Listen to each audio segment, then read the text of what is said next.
pronunciation, Wakirike. We know it means we are not different. Can you tell us why you chose that as the theme for this?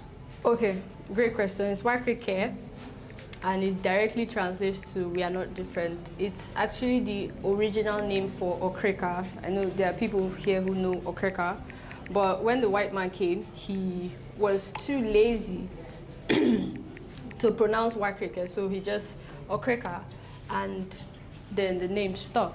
But it's actually Wakirike. And the truth is there are a lot of names like that. There are a lot of places like that whose names have been bastardized, and we don't even know the original names of those places. So I'm hoping that when you guys go home, you guys can actually be curious enough to find out the original names of places that we're from. And so when I started this journey, and I started reaching out to different members of my teams, because I had to pitch the idea to photographers and videographers so that they could, come with me on this crazy journey. I started to notice some similarities amongst different tribes. I'm going to take the Blackie masquerade that I like so much. For example, the Blackie masquerade, I found that is originally from Calabar. And so those days when fishermen used to go and fish, they would, see different things from different villages, and so they picked that up. The Ekpo, it's called the Ekpo in Calabar, and so they picked it up and they brought it to their own people, they refurbished it, added their own elements, and that's how we have the Blackie today. And then another example is the Akwete cloth, or in the Ijaw tribe, we call it Ikaki. But as I did my research, I found out that the Ikaki actually originates from the Akwete people of Abia State. And it even has some more history down to the Ijebu people, actually. And so you see these traces, and when I started seeing this, I said, you know what, we're actually not different from each other. And that was how I decided to call the project Wakirike, We Are Not Different, because I wanted to be able to express that theme of unity. And I wanted people to have conversations with each other and, see, amidst the differences that we've been told, see that, we're actually very similar to each other. So yeah, that's why I chose the name. Okay, so my question is concerning this particular picture. Sorry, what's the story behind it? This picture? Yeah. So that is called an Impala. And so during the Iria ceremony that we documented, the girls have to wear this because they have to announce themselves. So in those days, the whole thing around virginity and chastity was a big deal. So for you to actually go into the Iria ceremony, you have to be a virgin. And so the Impala makes noise when the girl is walking. So when she's walking, people know that there's an area boy. Someone who is doing area is called an area boy. So people know that there's an area boy in that area, and so people can monitor her movements. So she's not doing anything. She's not doing anything shady and all of that. She's not trying to, So that's the whole idea behind the Impala. But also, personally, I translated as a lot of vigilance that women have to go through, a lot of pain that women have to go through, because the Impala is not easy to wear and all of that. So yeah, that's the Impala. Thank you. You're welcome. It's actually a very interesting mode of censorship, like they need to know if virgin is walking around. Wow. No censorship for the men. No censorship for the men, always. Many more questions. Okay, so another question, right? The fabrics. AbiyeTara, you're a fashion designer. I know you have, definitely for you to be a fashion designer, you have strong interest in textiles and everything. Was that what led to this cultural exploration? Was it maybe you thinking of new styles to try out? Or was it something deeper, like a personal need to go to your community? So I think the day that I realized that we in the Niger Delta had a lot of story to tell through fashion was when my auntie sent me on an errand. So I went to her house and she told me to bring down her wrapper box because she wanted to bring out wrappers. And then I opened the box and I was like, we have so much rich and vibrant cloth that we are not talking about. And she was like, "Tara, stop calling my rapper cloth." And so that was my eureka moment, actually. And that was how I started, that's how I started with the Ikaki. In 2023, I started making shirts with the Ikaki and, sharing the history of it. So that was how I started. So the Iria ceremony is a transition ceremony from girlhood to womanhood. It happens in a lot of Ijaw communities with, slight differences, but we particularly use the Okrika because that's where I'm from. And so the ceremony involves a young woman going into seclusion, a fatting room, right? And then she goes through some processes. They're teaching her how to dance. They're teaching her basically how to become a woman. But in the journey of the documentary, I found some problems with it. I love culture. I love the whole idea of it, but it doesn't necessarily mean that there are some things that we need to work on. For example, if you looked around, you see that there's nudity in the area. And the reason why that was in those times is that the older women, these women particularly, the Egbelereme, they would walk around and check the breasts of the girls to make sure that they are not pregnant. Wow. That was the only reason why there's nudity. But over the time, I see that it has been politicized by men in our society, right? But we're not having enough conversations about this because a lot of people don't even know that it's happening in the first place. For us to even say, okay, we want to advocate about it or have conversations about it. For example, a 13-year-old, 14-year-old, 15-year-old can engage in the area. She can go into the area. And so what happens when you say, okay, a 13-year-old is transitioning from girlhood to womanhood in the society? Wow. There are some problems that come after that. Like we saw one of the girls during this 2024 area, I think at 2025, she had a child. She was pregnant and she's a teenager. And that's really prevalent in a lot of Ijaw a lot of indigenous communities, not just the Ijaw communities. And so these are certain practices that are fueling those kind of things. But the majority of us are in the city. We don't know that these things are going on. Before we even start to have these conversations, we have to be aware. And so that's why we're bringing the awareness first, using arts and all of that. Before we can even advocate, we have to be aware of these things. So as much as the tradition is beautiful, the culture is beautiful, there are some things that no longer serve us. And we can change them, because I saw that, for example, the Impala wasn't there in the beginning. In the beginning, they would just use chalk to rub on the girl's leg. And also the ticketing, there's a picture where you see the girls with like a ticket where they go and pay to engage in the ceremony. That wasn't there in the beginning. So I saw that, okay, if things can be reintroduced, things can be taken out, that means things can actually be changed. But we're not going to have that conversation until a lot of us actually know, and then we can now advocate. Yeah. Knowing is the first step. Knowing is the first step. Hi, you're so pretty. I'm gonna start with that.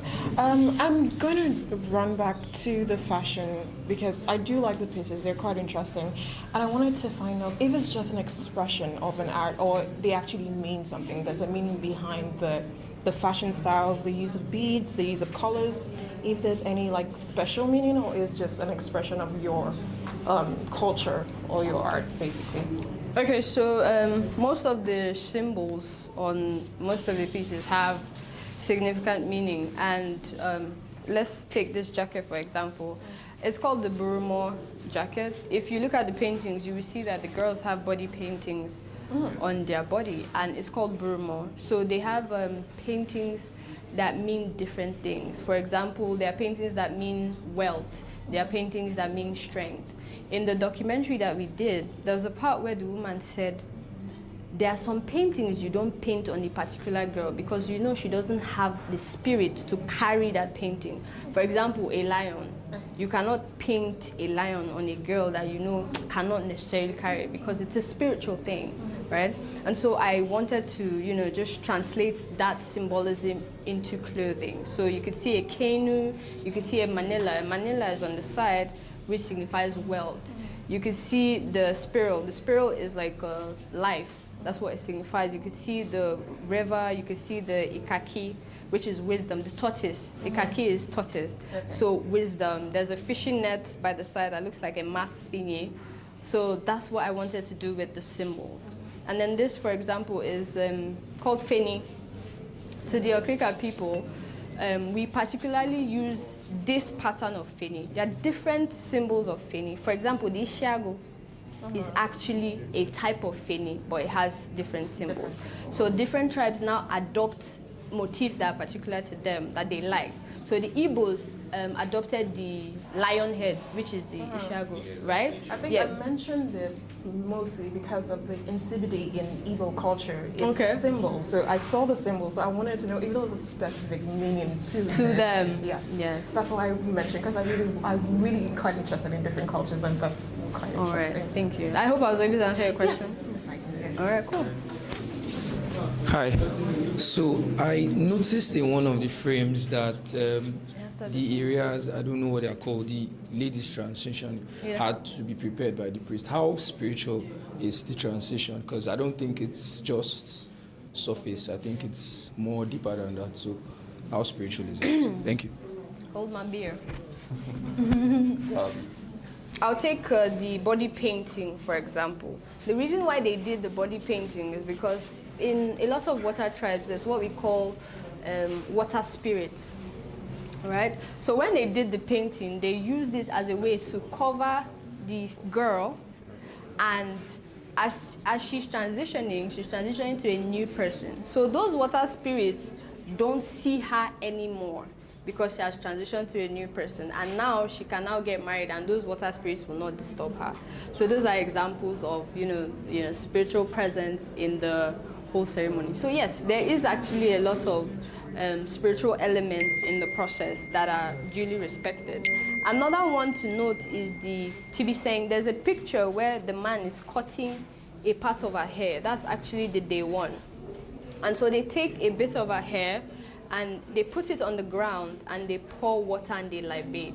Now they talk to the ancestors and say, this your daughter is coming, she's doing this journey, protect her, preserve her, provide for her. They literally pray for her, that kind of thing. And she dances in each compound. She goes to her mother's compound, she will dance.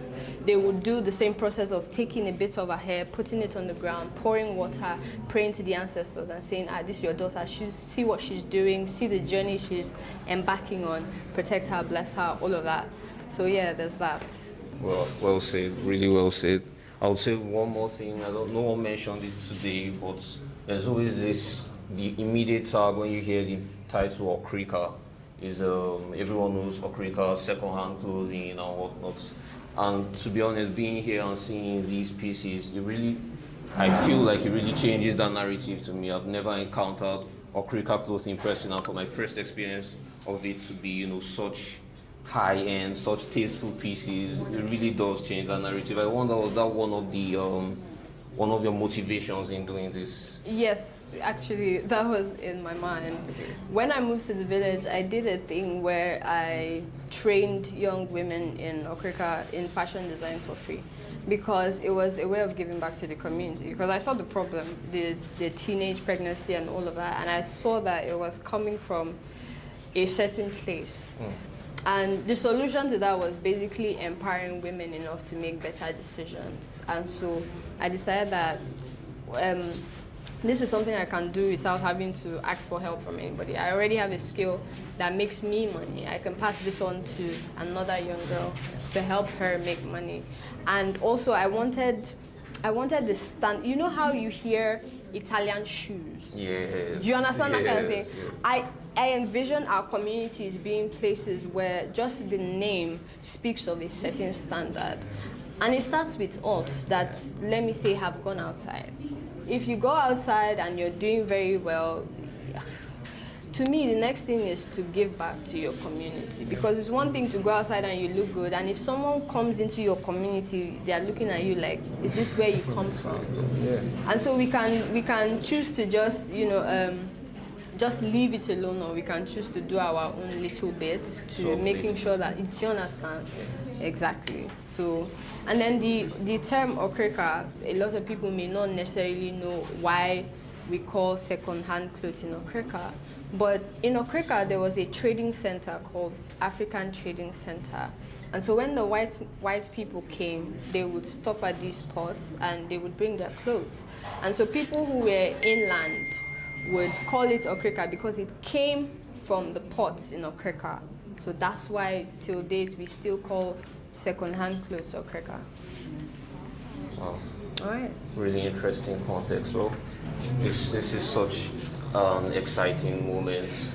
I wonder how, do you have any words to say to like whoever might have been able to make this possible for us? Yeah, definitely. So I would like to say thank you to my team, because obviously you know that this cannot and will have not been put together by one person.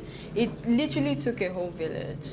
There was the River State Council of Arts and Culture. They were here on the first day. They did a whole dance and all of that. Really, and so they supported with their presence and their resources. We also have Fenico, like I mentioned, this fabric. They were supportive in our project, and one of our major supporters was the Ijaw Professional Councils. But I see that we do not necessarily have a community for Ijaw youths who are, trying to make a name outside politics and oil. Because quite honestly, whether we like it or not, a lot of Ijaw people are focused on the politics and the oil, but they are creatives. They are Ijaw creatives who are, doing very well in their fields. And so this association, I reached out to them and I was like, oh, this is what I'm trying to do. And they were really supportive. And they're seeing how, they want to see how we can form, like an organization of young people here in Port Harcourt who are very locked in on supporting the Ijaw culture, the Ijaw movement, making sure that we're at the top of our game. So if you're interested in being, part of that, just hit me up, let me know. Because I'm very particular. I went to Lagos. I spent some months in Lagos, and I saw how they had a community of people who were supporting each other, who were pushing each other. And I really wish that we had that. And so it's a really great opportunity for us to have that. You get me? So, I mean, big shout out to the Ijaw Professionals Association, big shout out to Fenico, big shout out to River State's Council of Arts and Culture for helping us put this together. Thank you very much. So, we are going to go to the film room to watch the trailers of the documentary. The viewing of the documentary is on another date. It's going to be paid for. We have 3 documentaries that we did. I think all of them span about 2 hours. So we're going to gather again, just sit together and watch it and, further the conversation.